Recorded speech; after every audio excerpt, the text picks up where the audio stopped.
Hey, I hope you're having a good Tuesday. Thanks for joining me for today's 5 for 5. We're going to be looking in Joshua 3 and 4. If you have time today, take time to read through these chapters. And it's a great setup to the rest of the book of Joshua, but to see how God brought his people into the promised land and took them over the Jordan River in an amazing, miraculous way. In that day, God would have specific instructions for Joshua. He would tell the priest to take up the Ark of the Covenant, the golden covered box that he had put his law into, and along with Moses' staff. And this Ark of the Covenant would be the way that God would come and manifest among his people, and his presence would be there as they would come and they would offer the blood of the sacrifice there at the Ark of the Covenant. It was the way that they would come and worship the Lord. And the priests would take the Ark of the Covenant that day and step foot into the Jordan River based on God's instructions.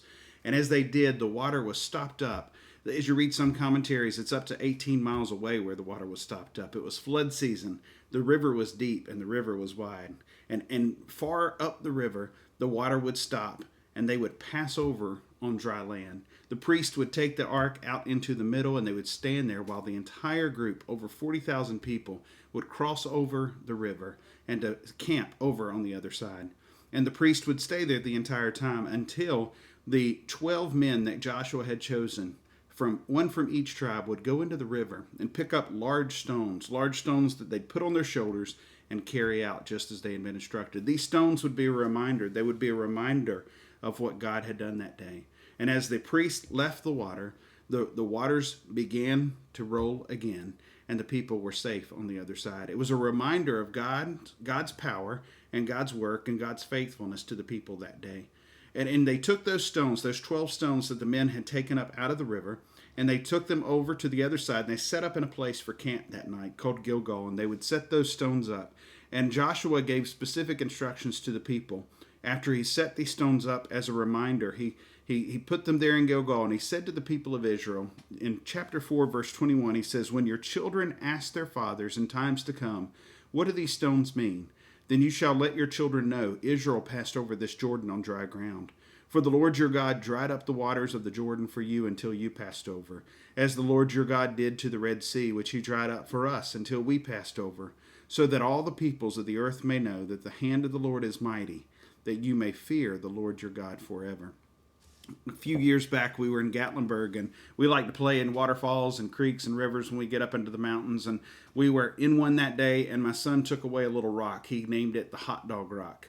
To him, it was the perfect shape for a hot dog, and so he was just a little guy, and he took it with him. And my son Benjamin, he took it with him, and from then on, it's been known as the hot dog rock. It reminds us of a trip that we had so much fun, a trip that we got to spend time with family, even some extended family, and play in some waterfalls, play in some creeks, and just a great trip together. And this hot dog rock still brings back good memories.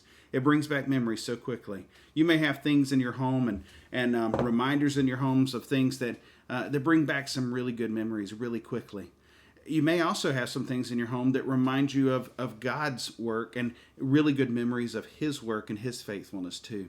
Maybe it's a scripture verse that you've bought the perfect piece of art that reflects that scripture that means so much to you and reminds you of God's work in your life at a time when you needed it so greatly. Maybe it's a simple reminder, or a journal that you keep, or something that God has placed in your life that you've been able to hold on to, or something that was given to you from someone that's just a reminder of the work that God's done.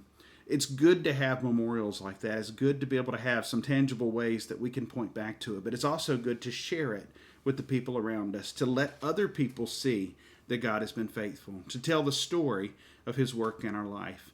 You know, in this passage, it encourages that when our children ask the question of what are these stones about, that we'll be ready to tell how God delivered the people of Israel over the river and brought them into the promised land, just as he had done their forefathers, the people a generation ahead, after he brought them out of the Red Sea. It's telling the story of what God has done and being sure to pass it on to the next generation, to pass it on to our children and the other people that God has placed into our life. In chapter 4, we see in Joshua that God's work was going to be seen on display. And these stones weren't just a reminder for the people of what God had done for them, but they were a reminder of God's great power and to the people who lived in the world around them. Today, I want you to contemplate, to think about the ways that God has been faithful. What memorials have you set up? What ways do you remind yourself of God's work? And who does God want you to share that glory with? To say, look at what God has done and how he has been so great to me. Hope you have a great day today.